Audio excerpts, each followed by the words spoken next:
বলো ও মাম্মা বলো, কোথায় যাবে? চলো। আজ বাগানে একটা বিশেষ ব্যাপার হয়েছে। এমনিতে বৃষ্টি, বাগানে ভীষণ সুন্দর ফুল ফুটে আছে। আজকে সব পুজো হয়ে গেছে ফুল তুলে, কিন্তু এই যে একটা সুন্দর ফুল ফুটে আছে মাম্মা, এই যে। কেমন? হ্যাঁ খুলবো, আচ্ছা খুলছি।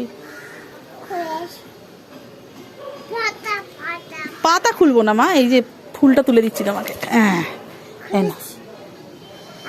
হাত দাও, এটা তলা করার একটা ভালো ওষুধ।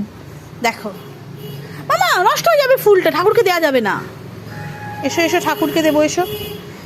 একে তো মেঘলায় আকাশ, ভীষণ মন খারাপ যে বাইরে বেরোনো যাচ্ছে না, প্রচণ্ড বৃষ্টি হচ্ছে। এই যে তারই মাঝে বাগানে এসে একটা ফুল পেয়ে খুব আনন্দ।